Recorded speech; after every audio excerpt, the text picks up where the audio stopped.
l'avenir de l'OM sportivement et financièrement. Et quatrième, peut-être des questions du chat. Et si vous avez un autre sujet, je vous ai un peu sollicité certains. Si vous voulez rajouter un thème, vous me le dites. On peut rebondir et faire autre chose, bien sûr. Allez, je vais juste regarder ce que ça donne sur la salle de contrôle. Et après, on va commencer les débats. Donc, pour l'instant, vous êtes... oui, on est 3. Il y en a d'autres qui vont arriver. Alors, donc, le principe... Il n'y a pas de bruit pour l'instant, il n'y a pas d'écho. Hein. Non, impeccable. S'il y a un écho, pour l'instant, je ne coupe pas les sons. S'il y a un écho, à ce moment-là, je ferai ça. Allez, bonsoir. Donc voilà, effectivement, le chat marche. Bonsoir à tous sur le chat. Alors, donc le principe, donc je vous ai dit le programme. Donc vous pouvez envoyer des questions. À ce moment-là, on essaiera de répondre tous les trois et d'autres qui viendront sur notre avis, sur notre sentiment, sur tel sujet. Alors des infos, on n'en aura pas beaucoup. J'en ai quelques petites que je vous glisserai quand même, que j'ai eu avec des journalistes. Donc ça, je pourrais vous les donner, les seules infos que j'ai. Mais après, voilà, on donnera notre sentiment. Allez, c'est parti. Alors, donc, premier thème donc, sur, évidemment, le feuilleton de la vente OM qui depuis le confinement, depuis mars, ne cesse d'avoir des rebondissements, d'avoir de nouvelles infos. Donc, au départ, c'était évidemment des rumeurs. C'est Thibaut Vézirian, le journaliste de CNews, qui avait dit les pistes, qui n'avaient pas été confirmées par d'autres journalistes. Il y a Carbo qui arrive. Bonjour Carbo. Et ensuite, du coup, il y a eu cette info. Là, vraiment, c'est une info avec le projet Ajroudi Boudjelal qui, donc, eux, ont commenté cette information puisqu'ils sont passés beaucoup dans les médias. On va en parler d'ailleurs, ça fera une partie du thème de Vente OM, cette hyper-médiatisation. Je fais monter Carbo aussi, peut-être. Bonjour Carbo. Bonjour. Bonjour. Salut donc Carbo. on est 4. On va voir si je coupe, comme je disais tout à l'heure, hein, peut-être je couperai chacun un micro et je vous les redonnerai si jamais il y a du bruit. Tant que ça marche, il n'y a pas de souci, on reste comme ça. Alors, donc, quoi de neuf au niveau de la vente OM pas grand-chose, hein, en fait, puisque je vais juste donner les infos que j'ai. Alors, des infos de journalistes. Bon, je ne dirai pas le nom, mais bon, après, vous pourrez trouver très vite qui c'est. Et après, les infos de Bastien Cordoleani, que j'ai fait l'interview ce matin. Donc, c'est un scout, il fait du scouting auprès des jeunes. Il intervient pour les médias Le Phocéen et France Bleu Provence. Donc, lui, il me disait tout à l'heure qu'en fait, Ajroudi aurait fait 2 offres, en fait. Hein. Le cas Ajroudi Boudjelal aurait fait 2 offres, refusées par McCourt et même carrément... pas oublié, mais il n'aurait pas du tout répondu, quoi. Il aurait ignoré totalement ses offres. Hein, parce qu'il d'ailleurs, on a vu des infos avant, pour rebondir sur ça. D'autres fois, éventuellement d'autres investisseurs où il aurait fait pareil, quoi. Donc, ça peut peut-être vouloir dire que finalement, il n'est pas intéressé. Ou alors, l'autre info que j'ai d'un journaliste, c'est qu'il y aurait, en fait, McCourt pourrait accepter une offre à 300 millions d'euros. Voilà, donc en fait, c'est un montant hyper haut, l'air de dire. Envoyez l'oseille si vous voulez vraiment reprendre le club. Et en gros, 300 millions d'euros, c'est à peu près ce qu'a mis McCourt. On parle à peu près de 320 millions d'euros, ce qu'il aurait investi entre l'achat du club, entre les dettes qu'il a épongées et plus de l'argent qu'il a mis dans les transferts. Voilà, on va faire le tour de chacun pour que déjà vous me donniez un petit peu votre sentiment sur ce feuilleton un peu à rallonge de l'Olympique de Marseille. Je ne sais pas si vous êtes comme moi, je commence à en avoir un peu marre. J'aimerais que ça se termine, bon évidemment positivement, pas négativement, mais voilà, ça traîne à longueur et c'est pas bon pour tout en fait. Allez, qui c'est qui commence? Qui c'est qui veut se lancer? Je peux commencer si vous voulez. Allez, vas-y, on t'écoute donc Jean-Pierre. Écoute, moi je pense que ces gens-là, ils sont pas sérieux du tout. À mon avis, ils n'ont pas appelé la personne adéquate pour faire l'offre, parce que je pense que si vraiment ils auraient fait une offre, il y aurait eu une réponse. Maintenant, s'ils envoient un email ou je sais pas comment ils ont fait ça, mais je pense pas qu'ils ont fait la bonne démarche déjà au départ. Et puis après, faire ce qu'ils font dans les médias, avoir des interviews dans les radios, tout ça, je pense que c'est vraiment pas la bonne manière de travailler. Voilà. Et je pense que c'est pas sérieux du tout. Et pour moi, c'est juste des intermédiaires qui cherchent de l'argent pour pouvoir peut-être acheter. Bien sûr qu'ils ont le désir d'acheter, mais entre le désir d'acheter et de pouvoir acheter, c'est deux choses, quoi. Moi, je le vois comme ça. Je vois vraiment pas sérieux du tout. Et voilà, c'est ce que je pense. D'accord. Pour l'instant, ils n'ont pas montré le contraire. Ouais, ok. Romain, est-ce que tu es du même avis ou pas du tout? Pas forcément. Écoute, par rapport aux précédents taux, qu'on était tous unanimes justement sur l'arrivée de Boudjelal, pour le coup, c'est quelque chose qui nous plaisait beaucoup. Alors, c'est vrai que par contre, le projet à l'heure actuelle reste un petit peu flou parce qu'on a quand même Ajroudi qui cristallise l'opinion médiatique en ce moment entre les pros et les anti-Ajroudi. Alors, beaucoup t'expliquent que c'est quelqu'un de bien et de fiable et on entend tout et son contraire. Maintenant, on sait que c'est quelqu'un qui a travaillé en Arabie Saoudite aussi, mais qui est plutôt un intermédiaire qu'un industriel. On focalise vraiment la vente de l'OM sur sa personne, mais finalement, lorsqu'on reprend ce qui nous a été donné, on sait qu'il ne vient pas tout seul. On sait qu'il viendrait avec des investisseurs. Mais là où je rejoins un petit peu Jean-Pierre, c'est que pour l'instant, ces investisseurs, on ne les connaît pas. On ne connaît pas non plus la force financière que pourra avoir l'ensemble de ces acquéreurs, parce que Ajroudi, d'après ce qu'on nous a dit, représenterait plutôt justement une sorte de consortium d'investisseurs. Et à l'heure actuelle, on n'en sait pas plus. Alors moi, ce qui me rassure, par contre, c'est que Boudjelal, c'est pas quelqu'un qui est là, à mon avis, justement, pour pouvoir passer pour un rigolo. C'est quand même quelqu'un qui a une image aussi à tenir. Donc voilà, j'ai plutôt confiance au fait que Boudjelal soit là, qu'au reste. Comme le dit Jean-Pierre, le reste c'est quand même assez flou. Maintenant, on entend toujours que le clan McCourt est là pour dire qu'ils n'ont pas accepté d'offre ou alors qu'il n'y a pas eu de discussion, mais McCourt lui-même n'a pas vraiment démenti. On ne l'entend pas. Donc moi, ce que j'attends, c'est que lui s'exprime vraiment. Ou alors qu'on nous montre justement les preuves de ce qui est avancé, c'est-à-dire qu'il y a eu des offres qui ont été effectuées par les banques. Et voilà, mais qu'on en sache un petit peu plus. Pour l'instant, la vente de l'OM, effectivement, reste floue. On ne sait pas vraiment où on va. Et moi, je ne te cache pas que j'aimerais beaucoup que ça se fasse, mais je ne veux pas que ça se fasse non plus à n'importe quel prix. Si c'est pour avoir un projet McCourt bis, moi, personnellement, ça ne m'intéresse pas. Donc, j'ai besoin d'avoir des réponses à toutes les questions, justement, que je viens de poser, notamment sur la force financière que pourra avoir les potentiels acquéreurs et surtout pour savoir où va l'OM, parce que ce qui nous intéresse finalement, c'est l'avenir du club. Bien sûr. On a tous envie que l'OM retrouve les sommets, qu'il soit compétent en Coupe d'Europe, qu'il nous fasse rêver sur le continent européen, quoi. Donc forcément, ça passe par des directions qui fassent du bon travail, qu'ils aillent dans la bonne direction. Après, évidemment, s'il y a un budget limité, c'est plus facile. Mais déjà, j'en parlais tout à l'heure avec Bastien Cordeloni, c'est qu'effectivement, déjà McCourt, s'il avait investi correctement, déjà 200 millions, même si de nos jours c'est pas grand-chose en football bien sûr, il aurait quand même pu faire de belles choses et on aurait pu avoir des joueurs qu'on aurait pu revendre et avoir un capital joueur important. Donc on peut déjà faire pas mal de choses. Qu'est-ce que tu en penses toi, Carbo? Ouais, par rapport au dernier live qu'on avait fait tous ensemble, où on venait juste d'apprendre la grosse nouvelle de l'arrivée de Boudjelal et tout, on était assez excités de tout ça. C'est vrai que là, depuis, on sait pas, c'est flou le projet. Beaucoup de communication. Moi, je comprends pas leur communication. Après, j'espère qu'ils on va parler. On finit sur ça d'abord et après on fera un thème vraiment spécial parce que ça c'est important. Ouais.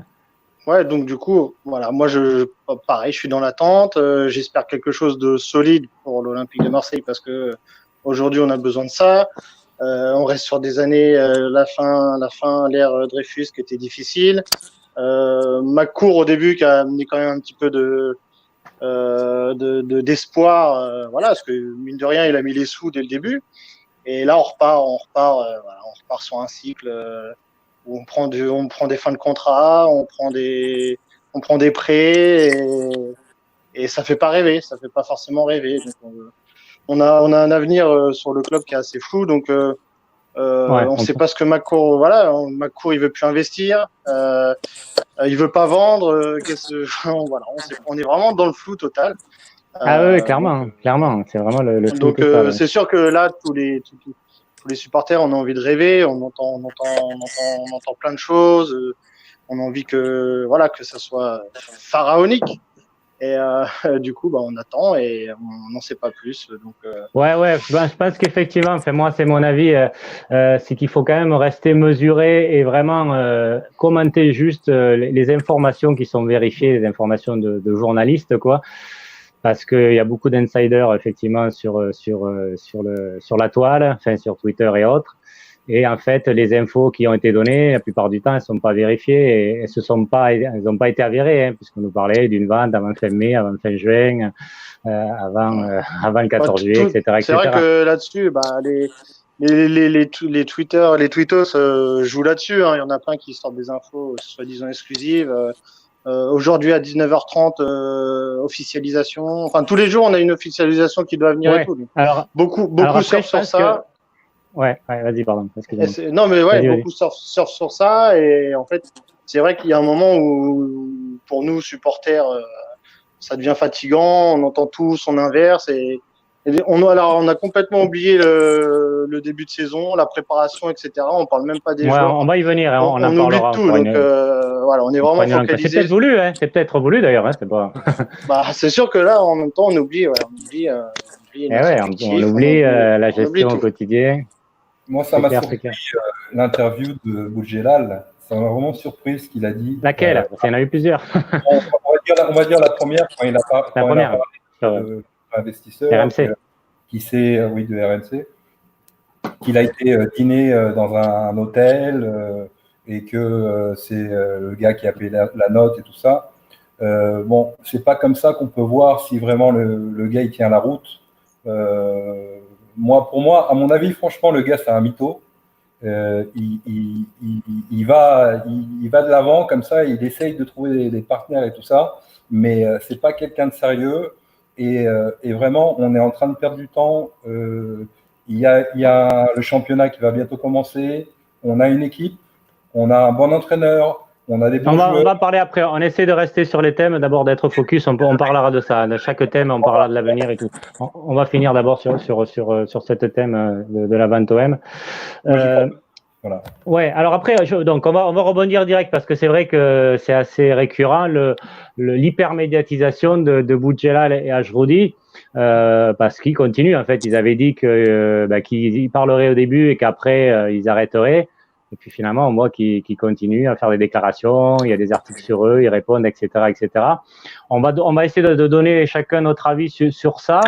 Moi, j'ai beaucoup réfléchi à ça. Alors après, il faut savoir un petit peu. Pendant que j'y pense aussi, je vais vous dire ça aussi. J'ai intégré aussi le groupe l'OMC Nous, le groupe Facebook qui est très actif et qui fait des lives toutes les semaines. D'ailleurs, j'animerai une émission demain. Déjà, je vais la lancer. En fait, je ferai des interviews, donc les mêmes interviews qui seront sur cette chaîne, hein, sur Vifoot Télé. L'interview que j'ai fait de Bastien Cordeolani, il passera ensuite avec l'OMC Nous, et en même temps, je ferai une revue de presse. Donc, on pourra justement faire tous les infos des journaux qui sont passés là-dessus. Donc voilà, c'était la parenthèse. Pourquoi ? Pour dire qu'effectivement, on en a parlé avec eux, entre administrateurs donc de ce groupe de Facebook, et qu'ils nous disaient, il y en a un qui sur le groupe qui est en fait speaker de rugby, de top 14, donc il connaît très bien Mourad Boudjelal. Et bon, nous aussi on le connaît par les médias, mais lui il le connaît très bien. En fait, il disait que c'est totalement son style d'en faire des caisses, de se montrer, de vraiment provoquer un peu à la manière d'un Olas ou d'un Tapi à l'OM. Donc, il nous a montré une vidéo dernièrement où il y a quelques mois, il disait Paris, c'est pas un club, c'est qu'un État. Donc, si Paris gagne la Coupe d'Europe, c'est pas Paris, ça sera le Qatar. Enfin voilà, donc il est vraiment dans la provoque, c'est un grande gueule, quoi. Donc ça, on va pas le changer, il continue comme ça. Donc, parce qu'il est dans la hypermédiatisation, ça c'est normal. Et je vous dis, c'est pareil en fait. C'est que lui, c'est une grande gueule aussi, il en fait beaucoup, des caisses. Donc, c'est sa manière de penser. Ça, c'est une chose. Donc, ça, on peut pas y changer. Après, je pense qu'ils font ça effectivement parce que, a priori, ma courte fait la sourde oreille, quoi. Donc, ça, c'est mon analyse et les discussions qu'on a eues, les infos. Qu'est-ce que vous en pensez, vous? Quel est votre avis par rapport à ça? Qui veut se lancer? Pour moi, c'est de la publicité. C'est juste de la publicité. La publicité, quoi, pour faire du commerce? Le gars, le Tunisien, personne ne le connaissait avant. Et puis, voilà, quoi. Maintenant, il est connu en France, il est connu par énormément de monde. Et ça lui permet peut-être de trouver des investisseurs, des gens qui vont être intéressés, qui vont venir vers lui. Mais pour le moment, il n'a rien. Pour le moment, c'est juste du bluff. Et à mon avis… Il n'y a pas quand même que du bluff, juste pour rebondir, parce que bon, l'anniversaire, certes, c'était un anniversaire. Après, je te ferai parler, donc, Carbo. C'est quoi ton prénom, en fait? Je ne me rappelle plus. C'est Romain. Carbo. Ah, Romain, pardon. Oui. C'est beau prénom, Romain. Mon fils s'appelle Romain. Qu'est-ce que je voulais dire? Du coup, je me suis perdu. Bon, vas-y, enchaîne, je reviendrai après. Vas-y, Romain. Non, moi, en fait, ça me fait penser, cette communication, il y a deux choses. C'est soit, déjà, pourquoi parler comme ça? Pourquoi ouvertement, être sûr de soi, etc. Donc, soit, ils sont vraiment sûrs d'eux, ils ont ce qu'il faut, et voilà, ils font médiatiquement, ils montrent tout, là, ils emmènent tous les supporters avec eux, etc. Ils ont ce qu'il faut derrière et tout. Parce que je vois pas Boudjelal parler pour rien non plus. Je vois pas Ajroudi, qui est un homme d'affaires, se décrédibiliser médiatiquement si il n'a pas vraiment envie d'acheter l'OM, etc. Ou alors, soit c'est un dernier coup de bluff, puisque peut-être qu'il y a d'autres négociations en cours, etc. Un dernier coup de bluff du camp Ajroudi pour faire tout éclater médiatiquement, pour essayer de rapatrier, de ramasser la mise sur l'achat de l'OM. Je vois que ça, parce que je comprends pas la médiatisation de leur envie d'acheter l'OM. Il y a un côté, si tu es sûr de toi, si tu as les fonds, si tu es sûr de ce que tu veux, tu te tais, tu vas en sous-marin, tu fais tes trucs, tu achètes l'OM et après tu communiques sur ton projet, sur ton truc. Voilà. Romain Massilia, je vais te faire rebondir. Pardon, juste, je vais te rebondir. Juste, ça m'est revenu ce que je voulais dire à Jean-Pierre. Ouais, en fait, l'anniversaire qu'il y a eu, alors c'est juste un anniversaire avec Acariès, mais on a vu quand même Samia Ghali, la deuxième adjointe à la mairie de Marseille. Donc ça veut dire quand même que le projet, ils en ont parlé à la mairie de Marseille. Ils sont informés, donc pour moi c'est pas que du bluff. Mais après, je pense que comme toi, Carbo, Romain, c'est que s'ils font ça, c'est que ils y arrivent pas, quoi. C'est que ma courte fait la sourde oreille. Pour lui, de toute façon c'est 300 millions et puis y a pas, comme me disait le même journaliste, il me disait que en fait lui il veut pas forcément vendre. Hein, et Bastien Cordani aussi tout à l'heure m'a confirmé ça, c'est que lui il est pas vendeur. Par contre, effectivement, oui, s'il rentre dans ses frais à 300 millions d'euros, oui, il dira oui, mais avant, il va falloir faire monter les prix. Donc, c'est pour ça qu'il fait un peu la sourde oreille. Alors, Romain Massilia, dis-moi ce que… Sébastien, par rapport à ce que tu dis, moi, ce qui m'interpelle, c'est ma courte. Quel est son intérêt de ne pas vendre? Enfin, je veux dire… Non, mais je suis d'accord avec toi. Mais… Tu vois, après… on n'a aucune garantie l'année prochaine d'être en position de force, en ce qui le concerne, pour pouvoir céder le club. Malgré tout, il dit qu'il n'est pas vendeur. Moi, je pense que c'est juste une histoire d'argent. Tu as raison. Et je pense que les 300 millions, ça peut être un peu plus, un peu moins. C'est ce qu'il cherche. Pour revenir maintenant sur la médiatisation de Boudjelal et Ajroudi, ils sont quand même entourés de personnes intelligentes. On sait qu'Acariès, depuis quelques temps, apparemment, il est au centre du projet. Petit à petit, on arrive à trouver des hommes, justement, qui vont être positionnés ci et là pour pouvoir entourer le projet qu'ils présentent, même si on n'en connaît pas la globalité. La surmédiatisation, ça peut être maladroit, mais d'un autre côté, Jean-Pierre, quand tu parlais de publicité tout à l'heure, ça peut être à double tranchant aussi, parce que Ajroudi, la publicité qui va se faire avec l'OM, si jamais elle est mauvaise, on se rappellera tous de lui pour ça. Et résultat des son intérêt. Cache Carbis. Tu verras, il va retomber sur ses pattes. Ouais, ou Pablo Dana. Voilà. Moi, je connais ces genres de gens-là. Il va retomber sur ses pattes parce qu'ils vont faire une offre. Il y aura une offre, même s'il n'y aura pas l'argent à la banque et tout ça. Et l'offre ne va pas être acceptée parce qu'ils vont faire une offre à la baisse. Et puis il va dire désolé, voilà quoi, j'ai pas pu acheter. Marco, il n'a pas voulu vendre. C'est de la publicité. Ces mecs-là, ils ont pas les épaules. On va parler d'Acariès. Moi, je connais les Acariès. Moi, dans les années 90 et les années 2000, j'étais promoteur de boxe en Espagne. D'accord. Et donc, les Zacharias, je les connais bien, surtout Michel. Michel, c'était le promoteur. Et comment il s'appelle? Il y a Michel et Louis. Louis, voilà. Oui. Voilà. Lui, je le connais pas trop. Lui, il était boxeur et Michel le promoteur. C'est des gens qui ont bien fonctionné, c'est des gens qui ont de l'argent, mais c'est pas des gens qui ont les épaules pour acheter Marseille. Ils ont besoin de trouver des investisseurs, des choses comme ça. Donc, quand Margherita voulait vendre, lui, il a essayé de trouver des investisseurs et tout ça. Ça s'est pas fait. Je sais pas pour quelle raison. Mais voilà. Mais bon, c'est pas. Comme on parlait avant, on parlait d'une réunion avec la maire de Marseille et tout ça. Ces gens-là, ils connaissent du monde. Ces gens-là, ils invitent des gens en vacances. C'est facile de faire ça. Il ne faut pas avoir beaucoup d'argent. Hein. Moi, je suis à Tenerife. Je peux inviter des gens, leur montrer qu'il y a des belles choses et tout ça. Ça ne veut pas dire que moi, je serais capable de pouvoir acheter un club comme Marseille. Et voilà. Maintenant, pour pouvoir acheter un club comme Marseille, il faut avoir de l'argent. Il faut mettre au moins un minimum 5% à la banque pour montrer qu'on les a. Et après, on peut faire une offre. Si on n'a pas ça, on ne fait rien du tout. Ah oui, bah là, le problème, jusqu'à présent, excuse-moi Sébastien, c'est que justement, comme je te disais tout à l'heure, les investisseurs qui sont censés entourer le projet, on les a pas, on les connaît pas. Pour l'instant, je te l'accorde, c'est de la publicité.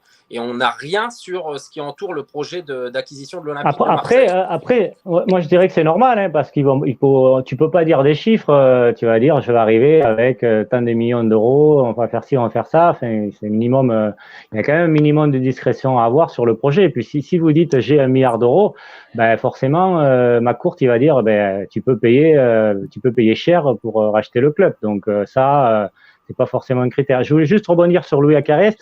Alors certes, peut-être ce parcours de boxeur, voilà, ça a l'air un peu trop, mais en attendant, moi je trouve qu'à l'OM, son passage, il a quand même fait du bon boulot. Pourquoi? Parce qu'il a amené Pape Diouf déjà, et après il a apaisé quand même pas mal de conflits au sein du club. Alors après, bon.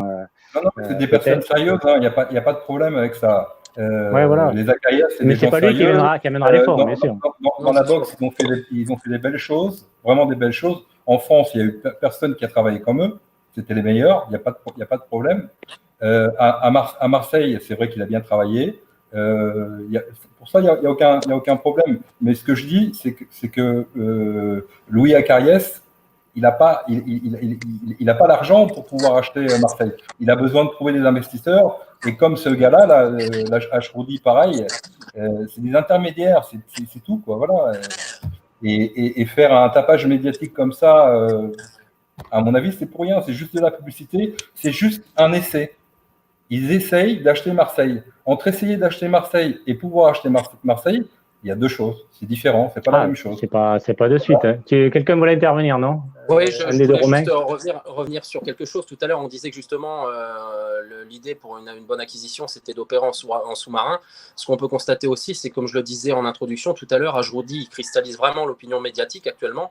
Et ça peut permettre aussi de laisser travailler derrière. Hein. Ça peut être aussi une bonne tactique pour pouvoir essayer d'opérer, puisque finalement, on ne sait pas grand-chose d'autre. Donc finalement, on laisse Ashroudi en première ligne et derrière, ça peut travailler. Donc ça peut être une solution aussi. Hein. Puisque ce qu'on voit simplement, après, c'est qu'on voit Boudjelal, après on voit Acariès, on voit Samia Ghali effectivement qui est là. Bon, effectivement, ça donne une très bonne image et une très bonne publicité.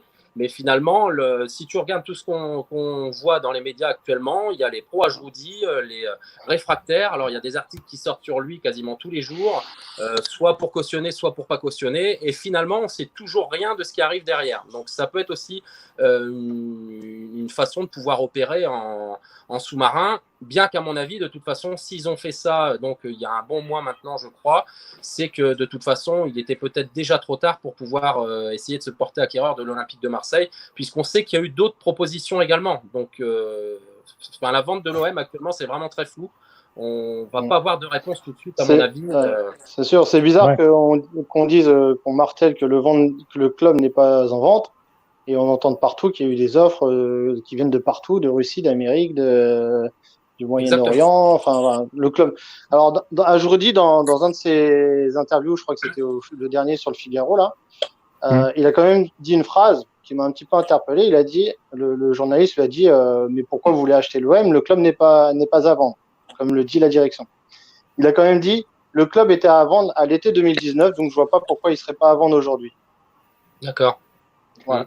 A priori, donc, a priori, c'est depuis 2019 qu'il étudierait qu'il voilà. serait attentif aux autres. Voilà. Après, Donc, il les repousse un peu comme ça, mais il les écarte pas complètement. Il va essayer d'aller, McCourt, de récupérer sa mise, et plus que sa mise. Ouais, tout ce qu'il va en fait, a priori, il n'est pas pressé, donc c'est pour ça. Il se dit, moi, je peux vendre l'an prochain, donc je peux attendre, parce que je pense que ce que me disaient certains journalistes aussi, c'est qu'effectivement, il a quand même encore des affaires à faire. Hein. Il peut très bien avec le parc Chano, qui va sûrement avoir un nouvel appel d'offres, des affaires immobilières. Il peut faire de l'argent. De toute façon, il est là pour ça. Donc peut-être il se dit, il y a des affaires qui peuvent arriver, donc on va attendre. Avec la Ligue des Champions, les joueurs vont peut-être prendre de la valeur. Et du coup, je pourrais en tirer beaucoup plus du prix, alors que sûrement le prix d'aujourd'hui est très bas. Hein. Avec la crise du Covid, je pense que et puis pour acheter l'OM, c'est quand même. Non, vas-y. En général, quand on vend un business, on vend pas un business avec de la perte, parce qu'un business qui perd de l'argent, ça n'a aucune valeur. On est bien d'accord, ou très peu de valeur. Donc, en général, quand on veut vendre quelque chose, d'abord, on stabilise le club, déjà financièrement, et après, on vend. Et après, on le vend bien et on fait du bénéfice. Mais là, qui va acheter? Mais vraiment, qui va acheter l'OM maintenant? Ça serait vraiment, je sais pas, moi, je vois pas un businessman qui va venir, à moins qu'il a vraiment beaucoup d'argent et qu'il veut le jeter par les fenêtres. On ne fait pas ça. Moi, j'y crois pas. Non, ouais, après, l'argent par les fenêtres. Ouais. Et après on vend. Et on peut faire du bénéfice. Ouais, après, l'argent au niveau sportif, je suis d'accord avec toi, mais après, Marseille quand même se développe ces dernières années au niveau méditerranéen. Il y a plein de projets qui se mettent en place, donc il y a quand même de l'argent à se faire au niveau des affaires, plus qu'avant. Hein. Donc je pense qu'un investisseur, de toute façon, s'il vient là, c'est pour ça. Et a priori, c'est quand même beaucoup plus. Il peut faire beaucoup plus d'argent qu'auparavant. Donc, je pense qu'il y a des investisseurs qui sont intéressés, c'est clair. Après, évidemment, il faut avoir le gros chéquier pour il a dépensé combien d'argent, McCourt? 400 millions d'euros à peu près 300 millions. Ouais, à peu 300, près. je dirais 320. Moi, je crois que c'est plus que ça. Moi, je dirais plus 400 millions d'euros. Maintenant, le gars, s'il veut vendre son business, il va demander au minimum, mais au minimum 400 millions d'euros. On est bien d'accord. On ne va pas vendre un business. On va pas perdre de l'argent comme ça, donc il va au moins prendre 400 millions. Qui va acheter l'OM 400 millions d'euros maintenant avec 130 millions d'euros de pertes? Moi, j'y crois pas. Je suis désolé, mais moi, j'y crois pas. Personne, mais la situation pourrait être bien pire l'année prochaine avec pas de qualification en Ligue des Champions, un effectif à perdre parce qu'on arrive avec beaucoup de fins de contrat. Tu as entièrement raison, mais malgré tout, dans les pires moments, je pense qu'on est dans le meilleur pour pouvoir le céder. Enfin, si j'étais à la place de McCourt, c'est ce que je ferais pour le coup. Et pourquoi tu penses pas qu'on peut se requalifier en Ligue des Champions? Attendez, alors, on va faire tourner un petit peu parce que. On va faire tourner un petit peu. Je vais rentrer, sortir, et vous restez pas loin. Et parce qu'il y a Faisal qui veut intervenir. Là. Je vais voir s'il peut venir. Qu'est-ce qu'il a, Faisal? Ah, il n'est pas connecté. Alors, il voulait venir, mais visiblement. Attends, je regarde. Juste, Jean-Pierre, je te fais sortir. J'essaie de le faire rentrer, sinon je te refais. On va voir, parce qu'a priori, il voulait rentrer, mais je sais pas si ça marche trop son truc là. Donc, alors, est-ce qu'il peut rentrer? Non, ça n'a pas l'air de marcher, Faisal. Écoute, réessaye parce que là, a priori, tu n'es pas connecté. Donc, écoute, ressort et re-rentre. Et puis, si c'est bon, parce qu'il y a écrit device not connected, donc ça ne marche pas. Alors, qui c'est qui voulait rebondir sur ce que disait Jean-Pierre? Non, moi, juste, je voulais dire, McCourt, c'est peut-être pas un bon gérant de club sportif, mais c'est je pense, un super homme d'affaires. Donc, il ne faut pas trop qu'on le prenne pour un naïf non plus.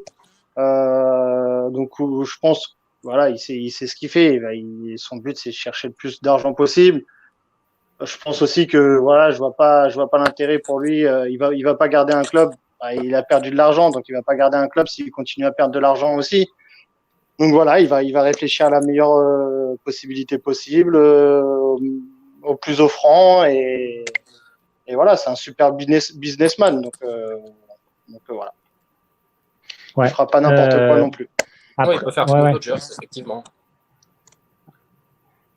Oui, pardon. Romain, Massilia, tu voulais intervenir en temps Oui, non, je disais effectivement, il peut faire comme aux Dodgers, mais maintenant, de toute façon, apparemment, l'acquisition de l'OM, c'était surtout pour ses projets immobiliers et les affaires qu'il pouvait faire autour.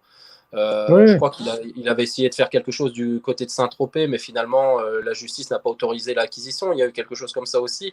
Il s'est fait un peu débouter dans les projets qu'il avait autour. Maintenant, la question en fait, à laquelle on peut avoir une réponse que moi, j'ai pas, c'est si jamais ce qui l'intéresse, c'est le parc Chano, etc., est-ce que effectivement les projets immobiliers qu'il pourra avoir là-bas seraient de nature à pouvoir combler les déficits qu'il aura eu avec l'Olympique de Marseille?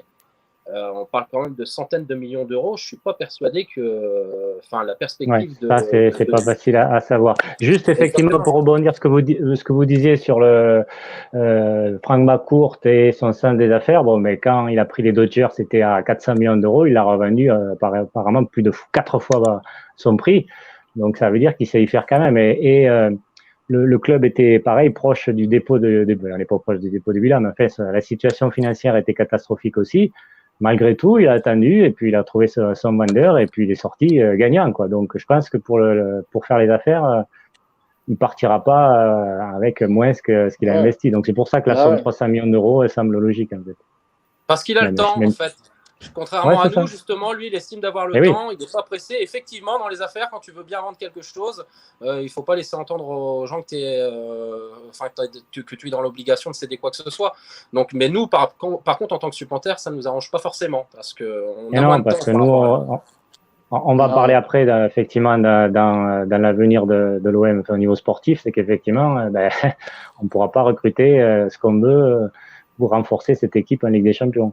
Je regarde s'il y en a un qui veut rentrer, a priori, non, ça n'a pas dû marcher, toujours sur Faisal. Donc, c'est pas. On va passer, après on pourra revenir maintenant dans les questions à la fin. On va passer donc au deuxième thème avec le mercato.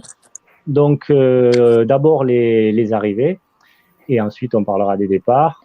Juste une petite info que j'ai vue passer sur Internet, sur l'équipe, c'est que le mercato anglais ça y est, ils ont défini leur date de mercato international, donc du 27 juillet au 5 octobre, puisque vous savez que en fait le mercato ne peut durer que 12 semaines en tout. Donc nous déjà on en a eu 4 semaines, je crois. Donc il nous restera plus que 8 semaines, donc on débutera plus tard, mais enfin on pourra quand même faire des affaires avec les Anglais, donc ça c'est important. Au niveau donc des infos, donc Balerdi, le défenseur central argentin, bon mais là il y a tout le monde qui dit que ça va se faire. Bastien tout à l'heure que j'ai eu, donc elle disait que en fait les deux clubs étaient d'accord. Il manquait plus qu'en fait le montant de l'option d'achat, s'il y en a une, voilà. Et le Fosséen. On t'entend mal, hein, Bastien. Ah pardon. M'entendez mieux là? Oui, non, je pense bien. Que donc ils en parlaient le Fosséen en parlait aussi, donc ça devrait se faire rapidement. Niang a priori, ce que disait le Fosséen aussi, c'est que l'OM voudrait en fait attendre de vendre des joueurs et ça pourrait très bien se faire dans les derniers jours du mercato, à l'instar de Rongier l'année dernière. Donc ABB lui continue à avoir régulièrement le joueur au téléphone, donc ça veut dire qu'il est intéressé, donc ça c'est pas abandonné. Et là je viens d'avoir une info, alors attendez que je note qui c'est qui l'a dit, c'est Nicolas Cueco. Donc Nicolas Cueco, il fait partie, je sais pas si vous connaissez sur internet, il y a le Club des 5, c'est des journalistes qui font des émissions sur la Ligue 1, donc ils sont quand même bien informés, et lui qui disait qu'il y a Moussa Ouagué de Barcelone, un jeune joueur, un latéral droit, qui serait en discussion avec l'OM, et le Barça et l'OM seraient en bonne discussion pour un prêt avec option d'achat, pareil. Donc ça voudrait dire, les infos, les autres aussi les ont, que Sarr ou Sakai seraient sur le départ. On sait que Sakai a demandé à partir, enfin s'il a une offre bien sûr, et Sarr, on sait qu'il a des offres, notamment en Espagne, qui seraient là.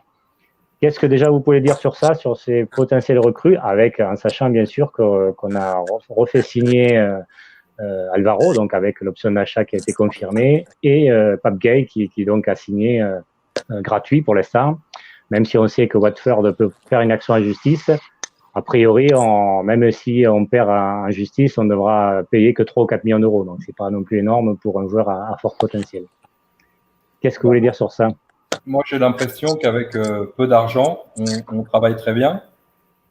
Quand on a de l'argent, c'est plus difficile, on fait plus d'erreurs. Là, il y a moins d'argent, donc c'est bien. Franchement, Pape Gay, c'est un super joueur.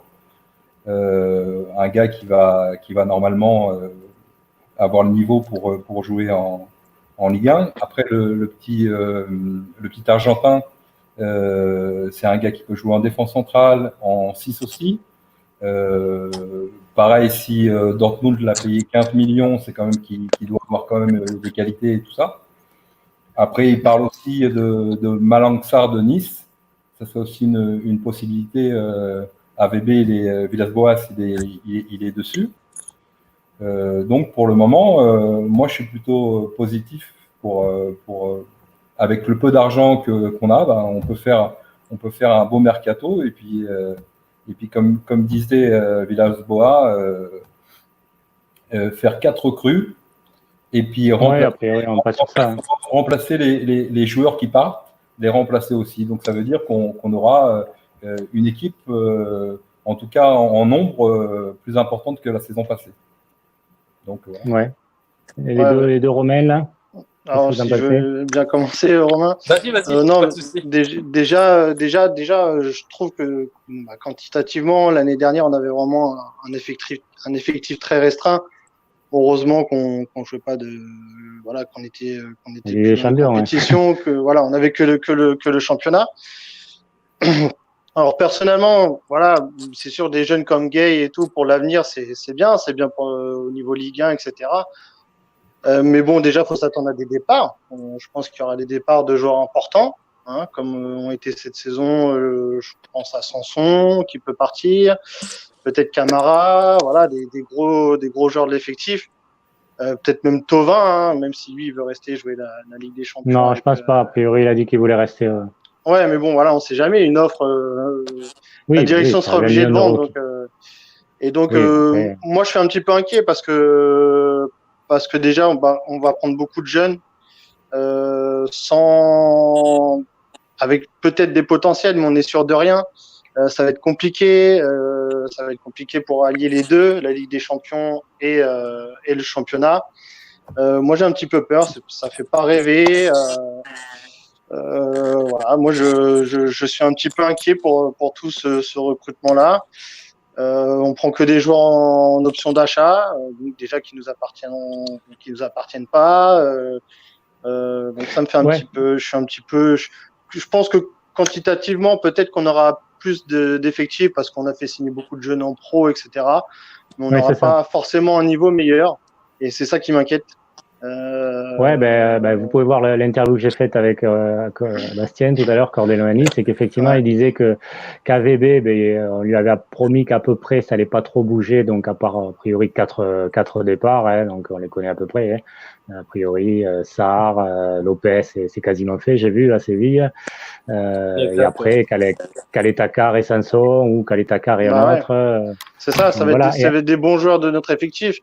Et je me dis aussi que Payet, il a fait une saison extraordinaire. Il va peut-être pas reproduire la même saison. Mandanda, pareil, qui a fait une saison de ouf. On va peut-être pas reproduire la même. Voilà, on sait pas. Oui, après on peut dire l'inverse sur Thauvin, qu'on n'a pas eu Thauvin. Thauvin qu'on va récupérer, qui va nous faire du bien. Exactement. Après, quel niveau, ça dépend du vrai. C'est ça. Donc, moi, pour l'instant, je veux attendre la fin du mercato, voir comment ça va se passer. Pour l'instant, je suis pas trop optimiste pour ce qui se passe avec ces rumeurs de jeunes joueurs en prêt. Gay, c'est pas mal. Gay, c'est un jeune fort potentiel, qui peut progresser auprès des joueurs qui sont déjà dans l'effectif. C'est sur le long terme, donc c'est pas mal. Mais voilà, après, si on prend des joueurs en prêt, option d'achat, c'est pour qu'ils jouent tout de suite. Et des Balerdi, qui a presque pas joué la saison dernière, le jeune aussi du Barça qui a presque pas joué la saison dernière, etc. Donc, il n'a pas joué, je n'ai pas regardé ses matchs, s'il a fait beaucoup de matchs. Ouais. Donc voilà, moi je suis pas forcément hypé par après, ce qui se prépare. Ouais. Après, c'est clair, c'est qu'effectivement, de toute façon, c'est du court terme, hein. À la fois pour AVB, qui lui, clairement, à part si Jacques Henriero part, mais s'il reste, l'an prochain, il partira. Ça, il le dit partout, hein. Donc, ça, c'est sûr. La direction, elle fait du court terme, hein, puisque comme il n'y a pas beaucoup d'argent, il n'y en a pas, même s'il faut en faire rentrer, il faut en rentrer. Donc, du coup, on fait que des prêts à l'option d'achat. Donc, forcément, ouais, on va en Ligue des Champions. On a de la chance d'aller en Ligue des Champions depuis 7 ans, je crois. Et on peut pas se renforcer notre équipe. On va juste compenser les départs. Donc, c'est vrai que Ça va être difficile, hein. Non, ça va être difficile en Ligue des Champions, quoi. On va pas compenser les départs. Il va avoir quatre arrivées et les joueurs qui partent, ils vont être compensés. Donc, il y aura 4 joueurs de plus. Et non, il y aura pareil. S'il y en a 4 qui partent et 4 qui arrivent. Non. Il a dit sur l'équipe Villas-Boas, il a dit qu'il va prendre 4 renforts et que les joueurs qui vont partir vont être remplacés. C'est exactement ce qu'il a dit sur l'équipe. Donc, il n'y a pas de problème pour ça. Donc, il y aura 4 joueurs de plus. Donc, après, ça dépend. On était avec 16. Ça dépend de la vente. On était avec 16 joueurs compétitifs la saison passée. On en aura 4 de plus. On aura à peu près 20 joueurs compétitifs, à part les joueurs du centre de formation. Donc, on a quand même des jeunes joueurs qui sont pas mal. On a Perrin, peut-être. Perrin, oui. Ake, qui est pas mal. Chaque soirée, qui a l'air pas mal aussi. Ouais. Apparemment, Bertelli, AVB, apparemment, c'est son chouchou, ce que me disait Bastien tout à l'heure. Donc il y a quelques jeunes. Après, de toute façon, en Ligue des Champions, on pourra mettre que 23 joueurs, hein, puisqu'on a été sanctionné par le fair play financier. Donc, on ne pourra pas mettre plus, de toute façon. Donc, ça sera vite réglé. Romain Massignon, t'as pas entendu sur ça, sur ce? Oui, donc y a d'autres profils de joueurs qui ont été étudiés aussi. Je crois qu'il y a Slimani qui est ressorti, qui plaira à beaucoup de personnes, moi y compris. Je pense que c'est un bon profil athlétique, un buteur qui connaît la Ligue 1 en plus. Je trouverais ça très bien. Il y a aussi le petit portugais Diogo Dalot là, de Manchester United. Alors c'était une proposition avec Rojo justement qui aurait été débouté par Villas-Boas. Je crois que le profil de l'Argentin lui plaisait pas trop. Quelque chose qui va faire plaisir à Jean-Pierre aussi, puisqu'il y a Ajroudi qui a commencé son mercato. Il a proposé d'arriver avec Rabiot. Donc, après, ouais. Et en plus, énorme. Voilà, ça, par contre, ça paraît un peu. Ça a l'air du fake news parce que 30 millions d'euros pour Rabiot, il faut être un peu. Faut se prendre pour un Américain. Voilà. Après, moi, les cibles, je les trouve intéressantes. Paradoxales, mais intéressantes. Paradoxales parce qu'on n'a toujours pas de directeur sportif. Qu'on en a eu un pendant 4 ans, qui a pas forcément eu des cibles aussi intéressantes qu'on peut avoir, là, en tout cas dans les noms qui sortent. Évidemment, il n'y a rien qui est fait, mais dans ce que je peux voir, tu vois quand même que les profils sont étudiés. Alors, je pense que ça devrait surtout être mis au crédit d'André Villas-Boas, apparemment. Mais voilà, on fait un mercato sans moyens, mais pour beaucoup, on parle d'options d'achat. Ça voudrait dire qu'on anticipe de pouvoir comptabiliser justement le paiement de ces transferts sur le prochain exercice. Donc, quelque part, je m'interroge aussi sur ce qui se passe, sur le fait de faire des paris ou de ne pas en faire, parce que les paris qu'il faudra faire, comme le petit Argentin de Dortmund, justement, il faudra certainement le faire, mais pas à tout prix. Moi, par exemple, une option d'achat obligatoire à 12 millions, ça ne me plairait pas du tout. Une option d'achat à la rigueur prioritaire, pourquoi pas, ou alors si elle doit être obligatoire, il faut qu'elle le soit à 5 ou 6, mais pas plus, parce qu'on n'a pas de garantie. Voilà, donc on a des cibles intéressantes, un mercato qui pourrait l'être aussi, mais il ne va pas falloir se tromper. Et effectivement, comme le disait Jean-Pierre tout à l'heure, avec peu de moyens, on arrivera peut-être à faire des choses qu'on ne faisait pas quand on avait plus d'argent. Je vais rebondir sur ce que tu disais, Romain et Jean-Pierre, pour faire la synthèse. C'est qu'effectivement, pourquoi on fait pour l'instant un bon mercato avec pas d'argent, pour moi, c'est vraiment André Villas-Boas qui fait du travail, qui a un réseau et qui direct contacte les joueurs, c'est aller négocier, alors que Zubizarreta, bon, de toute façon, ça c'est pas un secret de polichinelle, hein, ça a été dit par tous les journalistes suiveurs de l'OM, c'est que Zubizarreta, il travaillait pas assez dans le mercato, il répondait pas des fois à des agents, ça prenait du temps. Radé Rongier, ça fait 3 ans qu'il veut Rongier et puis il le fait signer le lendemain du mercato, quoi. Alors, certes, il attendait que Luis Gustavo parte, mais bon, il aurait peut-être pu attendre faire partir Luis Gustavo avant. Donc clairement, Zubizarreta n'était pas compétent. Et en plus, quand il y avait Rudy Garcia, c'est Rudy Garcia qui décidait de tout. Donc les pistes de Zubizarreta, pardon, elle est passée à l'as. Oui, c'est un peu un lapsus révélateur. Exact. Et juste par contre, je suis souvent moi c'est assez virulent avec Zubizarreta. Le seul truc qu'on peut lui dire de positif, c'est que Gay, il l'avait suivi avec son adjoint Albert Valentin. Hein, c'est eux qui, avec la cellule de recrutement, qu'ils l'avaient vu, qu'ils en avaient parlé, qu'ils avaient négocié. Donc là, c'était quasiment fait avant que AVB reprenne l'affaire. D'accord. Dans l'interview de Villas-Boas, il parle du travail qui a été fait en amont de Zubizarreta et des scouts de l'OM avec une quinzaine de noms et que Villas-Boas, il a rajouté seulement 2 noms. Il n'a pas dit les noms, on ne les sait pas. Mais donc, il dit que le travail a été fait en amont. Donc, avant le départ de Zubi, le travail a été fait. Donc, voilà quoi. Donc, il avait dit, il a dit au mois de mars, tout était déjà établi, la liste de 15. Voilà. Donc, donc c'est pas, il a quand même fait du boulot avant de partir. Ouais, même si je suis pas un fan du travail qui a été fait depuis 4 ans de Zubizarreta. Je pense que les 2 dernières années, les années qu'il a travaillé avec Villas-Boas, et là, il a vraiment pu travailler et puis bon, ça fonctionnait pas mal quand même. Oui, tout à fait. Ouais. Il y a Jean-Claire Todibo aussi, tiens, comme cible qu'on a vu passer aussi. J'ai vu ça. Bon, après, en fait, je pense qu'il cible de toute façon un défenseur central et donc si Bellardi ça se fait pas, a priori ça va se faire. Il avait Todibo derrière. Il a sûrement 3-4 joueurs ciblés pour un poste à chaque fois. De toute façon, on le sait, il cherche que 4 joueurs, hein, donc il cherche un milieu défensif. Gay est arrivé, un latéral droit peut-être en plus. Si jamais il départ, un latéral gauche, les défenseurs centrales et un attaquant de complément à Benedetto. Hein. Ça fait 3 ou 4 ans qu'on joue avec un seul latéral gauche. Ah ouais, ça c'est un peu pénible. Sans concurrence, sans rien. Mettre Sakai à gauche quand Amavi est suspendu, et en plus il était souvent suspendu. Et en plus, les remplaçants qu'on pouvait avoir, Nathan Kunku ou l'autre, j'ai oublié le nom, Rocha, voilà, on leur a pas fait confiance. Alors peut-être ils n'avaient pas le niveau aussi, ça c'est un autre truc, mais c'est vrai que du coup, à chaque fois, Sakai à gauche, il était pas forcément énorme quand même. Hein. Non, Roca, il a l'air de s'être bien débrouillé à Sochaux sur les prestations qu'il a faites. En tout cas, les retours étaient pas mauvais, je pense. Ouais, apparemment, il a fait à chaque fois. Il a fait une bonne saison. Après, c'est la Ligue 2, donc à l'OM, c'est quand même un autre palier, donc je sais pas si ça suffit. Ah, il est blessé, apparemment. Il s'est blessé. Ah, il est blessé. Ah merde, ça il n'est pas parti en stage. Donc, ça, c'est pas bon pour le vendre, parce qu'il avait quand même quelques touches, ou même resté à Sochaux, il aurait pu être vendu rapidement, quoi. Je regarde un peu le chat pour voir ce qui nous parle justement sur ce sujet. On nous parle de Slimani, 32 ans, Clem RTC. Oui, après Slimani, ça peut être un bon joueur aussi, mais c'est vrai que. Oui, mais on peut pas prendre que des jeunes non plus. Hein. On a besoin de jeunes, et de certains joueurs avec expérience.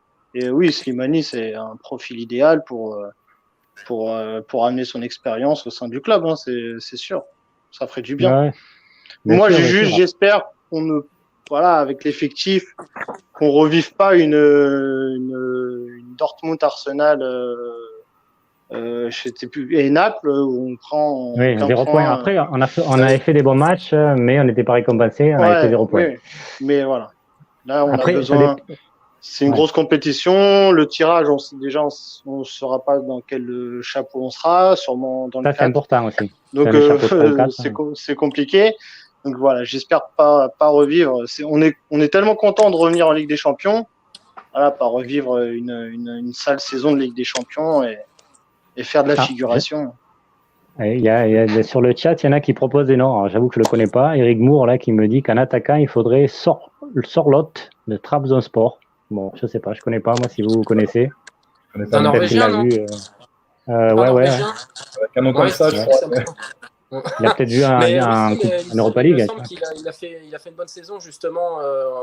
Enfin, c'est un nom que j'ai vu passer, pas forcément sur les tablettes de l'OM, mais qui était suivi par de grands clubs. Hein. Donc, oui, ça serait effectivement un très bon choix, mais à mon avis, ça serait très cher en transfert. Donc, je pense que ça serait compliqué à l'heure actuelle. Oui, de toute façon, on va pas dépenser 20 millions pour un joueur, à part Niang, peut-être. C'est le seul que... Maintenant, Slimani, c'est pareil, en salaire, ça coûte une fortune. Hein, donc, c'est vrai que. Moi, je trouve qu'il y a beaucoup de choses qui sont paradoxales. Hein, c'est Norvégien, il nous confirme, Eric. Ouais, voilà. Moi, je pense. Bon, mais écoutez, je pense que le mercato. Vous voulez rajouter quelque chose sur le mercato? Je voulais juste rajouter, je pense qu'avec AVB, je pense qu'on n'a pas de problème. Il va nous choisir des bons joueurs. Le gars, il connaît son boulot. Je veux dire, moi, j'ai confiance. Il a une liste de joueurs, il va nous prendre des bons joueurs et puis ça va aller, quoi. Et puis on est l'OM quand même. Hein. Franchement, il y a des supporters, il y a tout ça, quoi. Faut y aller, faut pas avoir peur, c'est tout. Non, mais je pense que moi je suis un peu. On le fera bien, c'est tout. Ouais, bon, on va passer justement à ce sujet-là de. Ah, ben là, du coup, il y en a qui se déchaînent sur les noms, les noms inconnus. Estupinan, latéral gauche d'Osasuna, prêté de Watford, réalisé une passe décisive. Bon, pourquoi pas, de toute façon, des latéraux gauche, de toute façon, il faut en trouver. Hein, donc, ça peut être bon. Donc, on va passer en fait à l'avenir de l'OM, à la fois sportif et financier.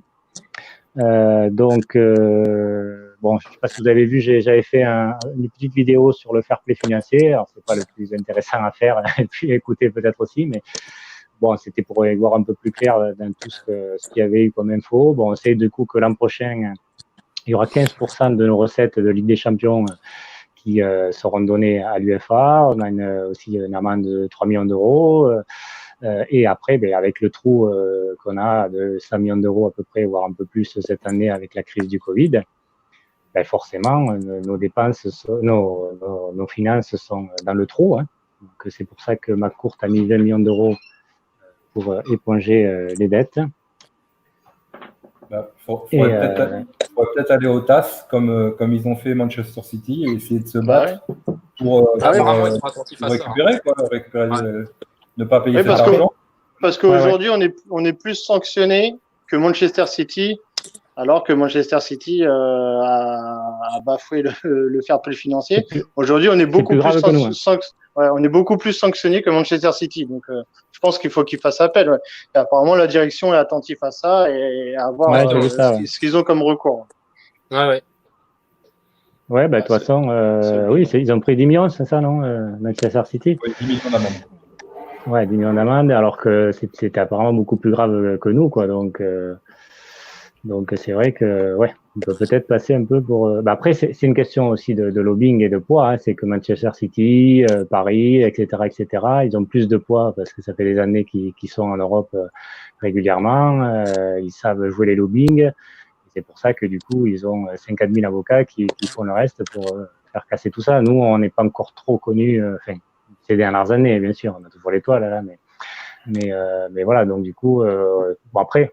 Transvensor, eux, ils ont été exclus, mais parce qu'ils faisaient 3 fois qu'ils faisaient des manquements au fair play financier. Quoi. Oui, et puis nous, contrairement à certains, on a du mal à gonfler nos revenus publicitaires pour pouvoir essayer de maquiller le fair play financier. Ça, c'était juste pour l'anecdote. Ouais, non, mais c'est sûr. Oui, tu as raison. Mais pour comparer avec Lyon, par exemple, ils arrivent à faire des contrats de sponsoring maillot de 20 millions d'euros, alors que nous, je crois qu'on est à 4 millions d'euros, alors que la marque OM est quand même plus importante que Lyon. On en a un passé, on est connu dans le monde entier. Donc, clairement, on peut faire beaucoup mieux en recettes, en billetterie peut-être aussi. Ce qui se passe, c'est que. Je disais non, c'est clairement incomparable, tu as raison. Ce qui se passe, c'est que Lyon, ils sont pratiquement tous les ans en Ligue des Champions. Et nous, ça fait 7 ans qu'on n'est pas en Ligue des Champions. Donc, c'est quand même différent de trouver des sponsors quand on fait la Ligue des Champions ou quand on ne la fait pas. Donc, je pense qu'à partir de maintenant qu'on fait la Ligue des Champions, on aura des sponsors un peu plus importants. Et puis, il faut continuer. Il faut arriver à faire la Ligue des Champions tous les ans. C'est l'objectif d'un club comme Marseille. Ça doit être comme ça. J'ai vu alors je sais plus, ça sortait d'où, une info, une rumeur, comme quoi l'OM discuterait avec Samsung pour le sponsoring maillot à la fin de, je crois que c'est en 2022 que Uber Eats se termine. Et Marseille sera en discussion avec Samsung pour un contrat beaucoup plus gros également. Ouais, pourquoi il les négocie dès maintenant pour 2022? On n'est pas encore. Ouais, et puis Uber Eats, c'est quand même une grosse boîte, quoi. À mon avis, Oui. Uber Eats, on peut peut-être négocier à la hausse, ou c'est peut-être déjà négocié. J'imagine qu'il doit avoir une somme sans Ligue des Champions et une autre somme avec la Ligue des Champions, j'imagine. J'espère. J'espère, oui. J'espère que oui, les dirigeants marseillais ont pensé à ça pour faire gonfler les chiffres. Là, ils ont pris un gars là pour ça, non? Ils ont pris oui, Hugo Ouvrard, là. Voilà. C'est lui qui craque. On est ravis de l'avoir d'ailleurs avec les propos qu'il a sur le club. Oui, c'est vrai que d'entrée, il a pas fait Comme disait Romain Canouti, ce qu'on lui demande, c'est d'être performant dans le domaine pour lequel on l'a pris.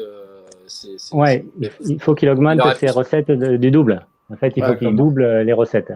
D'ailleurs, à noter que les 2 prochains matchs amicaux de l'Olympique de Marseille seront visibles sur Twitch. Donc c'est pas mal. Ouais. C'est pas mal pour les jeunes générations, etc. Donc c'est pas mal, je trouve. Oui, tout à fait. Alors donc on va faire 2 rubriques. L'avenir sportif donc de l'OM donc de la saison prochaine et de l'avenir.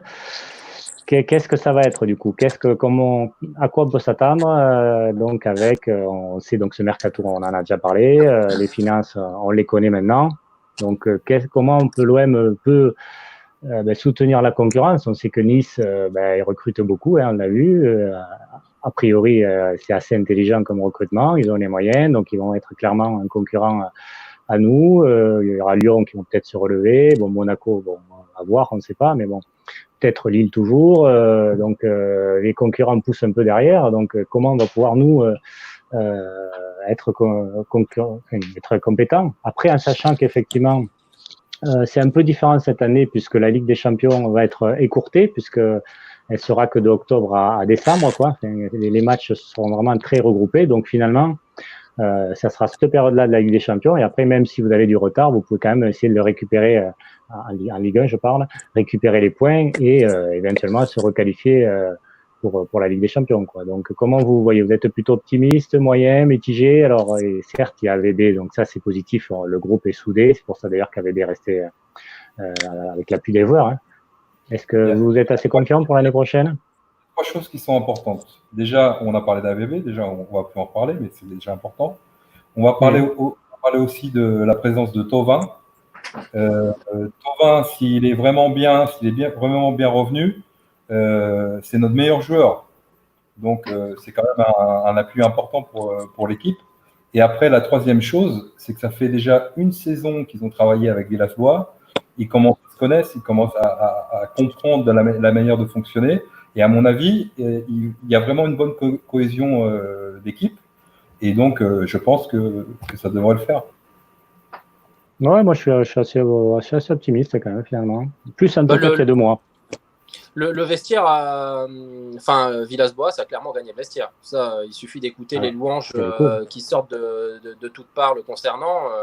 Et en plus, effectivement, il a gagné le cœur des Marseillais. Ce qui semble intéressant, c'est qu'il va s'appuyer sur une colonne vertébrale justement qui est quand même sympathique. On a Mandanda dans les buts, donc Alvaro serait là en défense centrale, Camara en 6, Payet en 10, Beneteau devant. Après, ce qu'il va faire justement, il va, en fonction des départs qu'il y aura, je pense qu'il va essayer de conserver justement la colonne vertébrale de l'équipe et de pouvoir l'étoffer. Il semble clairement vouloir s'appuyer sur des cadres dont la plupart de ceux que je viens de citer font partie.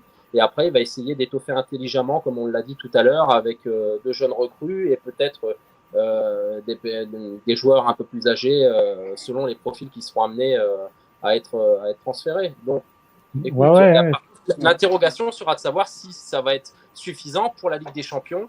On a tous de mauvais souvenirs justement avec Eli Boep où on avait, je crois que Vincent Labrune avait lancé le projet Dortmund justement cette année-là Et on avait recruté pas mal de jeunes et finalement, c'était plus qu'insuffisant en Ligue des Champions. La preuve, on n'a pas réussi à obtenir de points.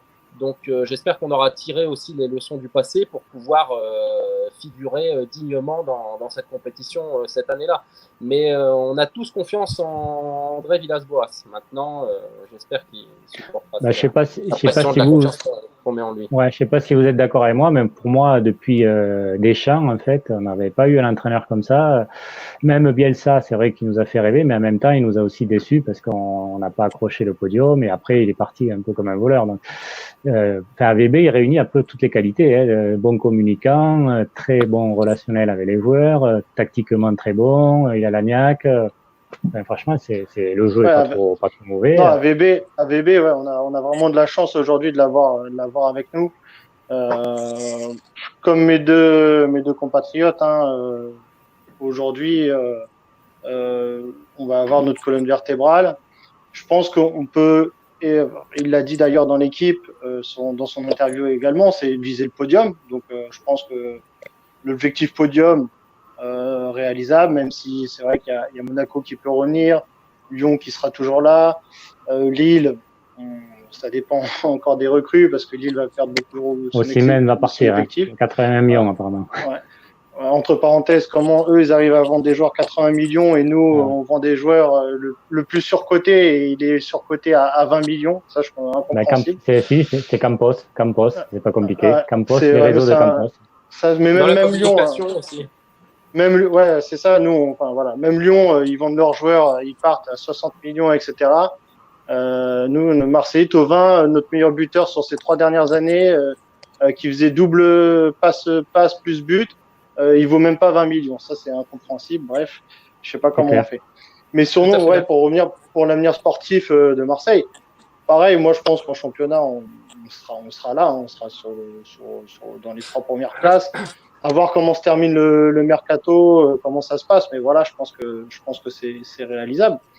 Après, voilà, il y a cette interrogation de Ligue des Champions, pas paraître ridicule, ça serait juste pas paraître ridicule. Je pense pas qu'on va faire une BOP bis, mais ça dépend quand même du tirage. Ça quand même du tirage parce que déjà si on a un chapeau 4, on peut avoir 3 gros. Si on a un chapeau 3, ce qui est dommage, c'est que on va voir comment ça évolue. Mais recevoir en Ligue des Champions avec un nombre de supporters restreint, voilà, on sait que le Vélodrome c'est carrément un 12e, voire un 13e homme. Ça va être triste de pas avoir tous les supporters pousser l'équipe en Ligue des Champions alors qu'on en a besoin. Ça, c'est sûr que ça sera pas guichet fermé. Après, combien ils mettront de place, ça, je sais pas, mais c'est vrai que c'est clairement un handicap pour nous, puisque le 12e homme est vraiment important pour l'OM, quoi. C'est sûr pardon. Moi, je voulais dire que j'ai l'impression vraiment que Villas-Boas, il est épanoui à Marseille. Je sais on dit qu'il va faire une saison, il va partir, mais moi, j'en suis pas sûr. Moi, je pense que s'il fait une bonne saison, que ça se passe bien et tout ça, d'ailleurs, il l'a dit dans son interview, il a dit qu'il n'a pas accepté le nouveau contrat parce que c'était trop tôt. Maintenant, si ça se passe bien à Marseille cette saison, pourquoi pas, faut y croire. Il n'a pas dit non. Il n'a pas dit non à la prolongation. Moi, je vois le gars vraiment épanoui. Il est bien à Marseille. Donc moi, j'y crois encore. Et pour la Ligue des Champions, c'est pas avec Bob qu'on fait la Ligue des Champions là, c'est avec Villas-Boas. C'est pas les. C'est pour ça, c'est autre chose. Et on a une équipe qui est quand même supérieure à celle qu'on avait avec les jeunes qu'on avait avant. Donc, je pense qu'on part quand même un peu plus fort. Mais bien sûr, si on est dans le chapeau 4 et qu'on rencontre des super équipes, ça va être difficile. Mais bon, voilà. Après, ça dépend du tirage. Lyon, ils ont eu assez de chance à leur tirage. C'est pour ça qu'ils sont passés en 8e, parce qu'ils avaient finalement un groupe homogène. Donc voilà. Juste pour Villas-Boas, c'est quand même connu que, en fait, tant qu'il y aura Jacques-Henri Hérault, il ne voudra pas continuer. Si Jacques-Henri Hérault part, oui. Moi, j'y crois pas à ça. Moi, je crois que c'est des on-dit. Vous savez, à Marseille, on parle beaucoup, mais ça parle pour pas grand-chose. À mon avis, il n'a pas vraiment des problèmes avec Hero. Et s'il en a eu une fois, dans chaque boulot, je sais pas moi, tu travailles, tu t'engages jamais avec ton chef Oui, ou évidemment, t'as des ça c'est sûr. discussions, ça arrive, non? Ça arrive tout le temps. Bon, ben, il y a des problèmes à un moment et puis ça se règle. Il a dit encore sur l'interview que ça se passait mieux, qu'il Après, travaillait oui, je pense qu'il y avait aussi un gros problème quand Jacques Henriot a voulu baisser les salaires des joueurs. Donc ça crispait pas mal de choses. Et là, du coup, ils ont réussi à trouver un terrain d'entente avec Payet. Donc ils ont lissé son contrat plus long, voilà. Et peut-être avec Mandanda aussi. Donc peut-être ça apaise aussi un petit peu les choses. En tout cas, il faut l'espérer, évidemment. Super chose. J'espère qu'ils peuvent faire quelque chose avec Thauvin aussi. Ça serait vraiment. Il est encore jeune aussi. Ouais, mais tu lui donnes un contrat de 5 ans, je sais pas moi. Et puis voilà.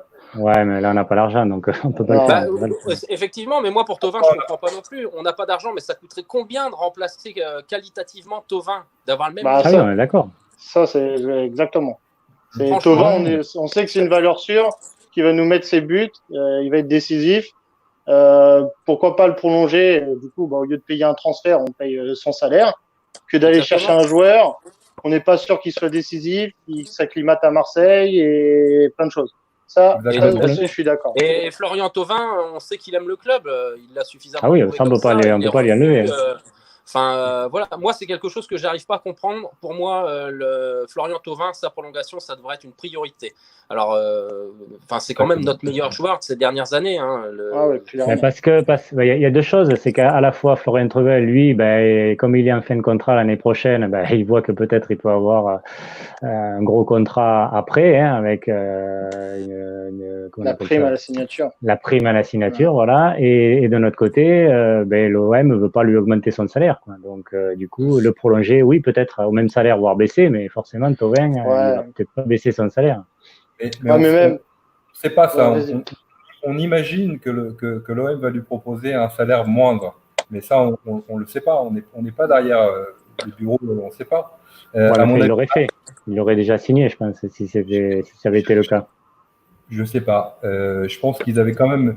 Le problème, c'était le fair play financier. Il fallait passer déjà d'abord le fair play financier et après s'occuper de toutes ces choses-là. Et à mon avis, maintenant, ça, effectivement, Jean-Pierre, pour rebondir sur ça, on en parlait tout à l'heure avec Manchester City, c'est que ça peut-être tout exploser le truc, que Manchester City a obtenu gain de cause. Du coup, le fair play financier, mais il sert plus à grand-chose. Donc peut-être, effectivement, McCourt, il peut se dire, finalement, je suis pas obligé peut-être de vendre pour 60 millions d'euros comme c'était prévu, de limiter. Enfin, tout est possible. Ça peut. Je pense que les avocats, là, ils vont être sur le coup pour voir ce qu'il peut faire par rapport à ça, quoi. Puisque en fait, lui, il l'a dit, McCourt, c'est qu'il est freiné par le fair play financier pour investir un peu plus. Exactement. Donc, lui, McCourt, il n'a jamais dit qu'il ne voulait plus remettre de l'argent à l'OM. Ah oui, bien sûr. Oui, ça, c'est seulement des on-dit, des gens qui parlent parce qu'ils, je sais pas, ils n'aiment pas, c'est un Américain ou ils n'aiment pas Hero, je ne sais pas leur problème. Mais McCourt, il n'a jamais dit ça. McCourt, pour l'instant, il met son pognon et puis il le met et puis il le remet et puis il est toujours là et puis voilà, quoi. Il y a pas de. On peut rien lui reprocher. C'est vrai qu'il les a mis, l'argent, il l'a mis.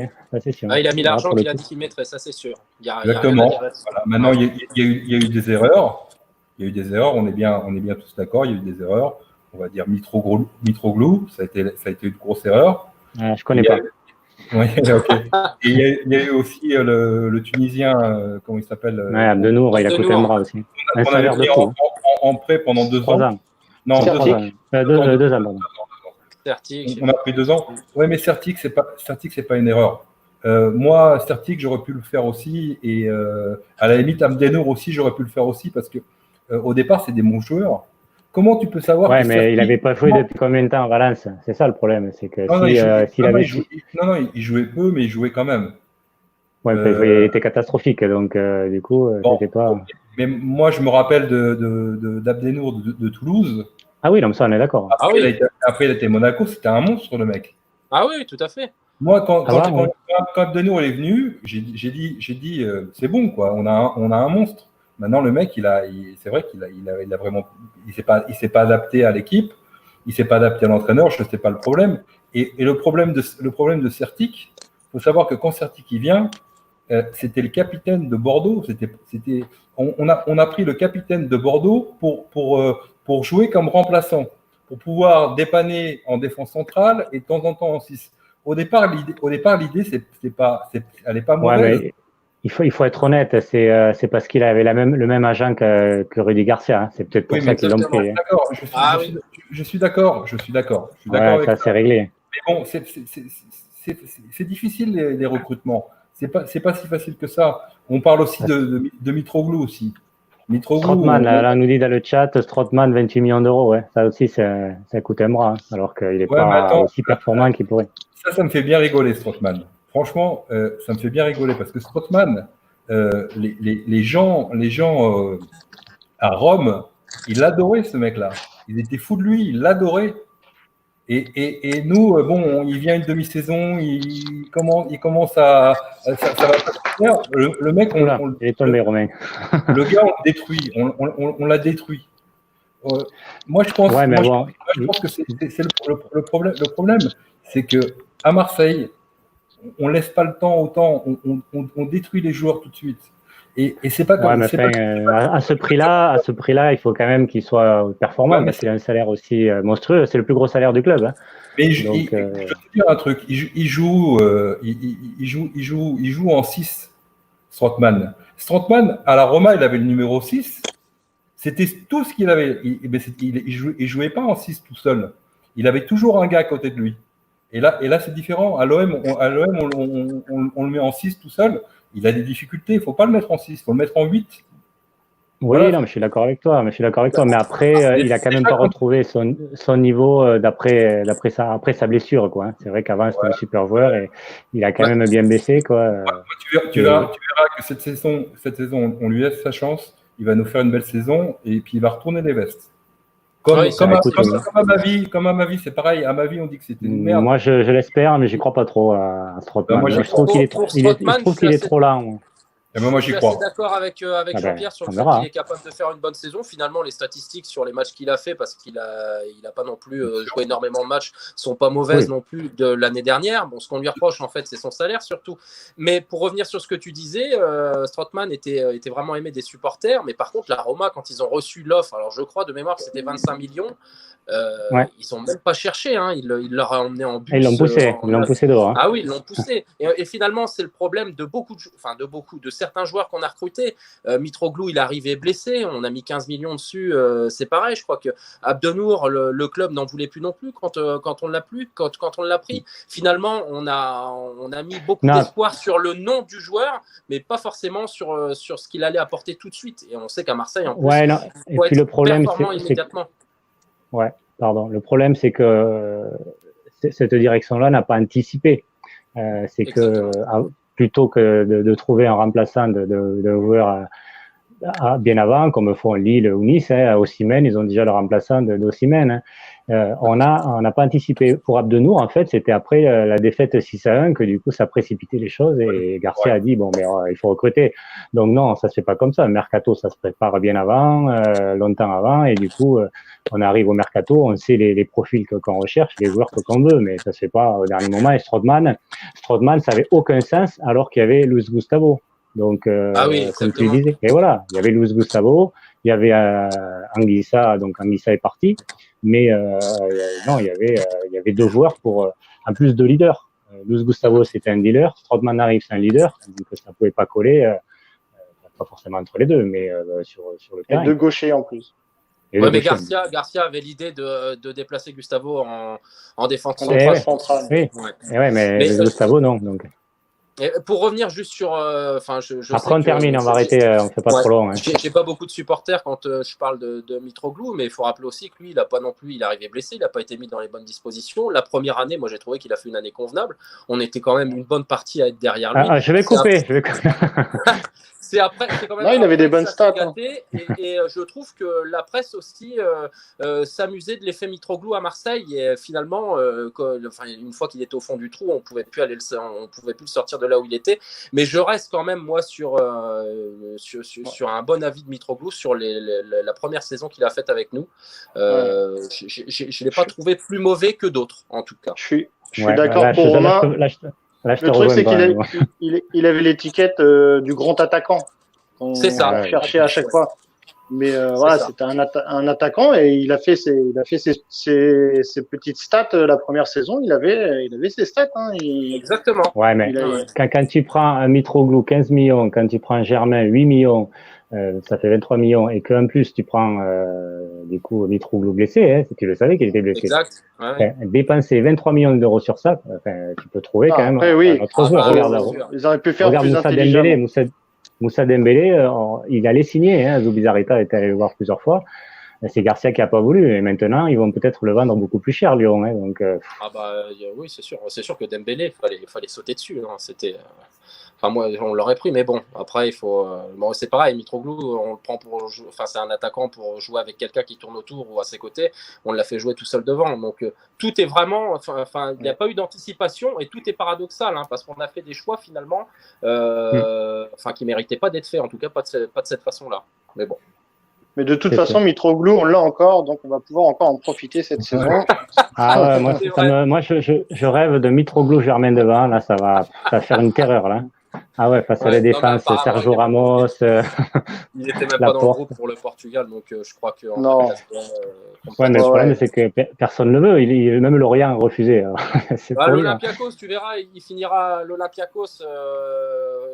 Il a commencé là-bas, je crois, de toute façon. Ouais, c'est tu les leur seuls donnes un qui sont chèque, quoi. capables c'est les seuls qui sont capables de le prendre et gratuitement, à mon avis, parce qu'on Gratuit, n'arrivera jamais voilà, à ouais, tirer, c'est ça. autre chose. Mais bon, si on clair. économise son salaire, ça sera déjà une Oui, très ça bonne sera chose. déjà bien. Bon, malheureusement, on va conclure sur Mitroglou.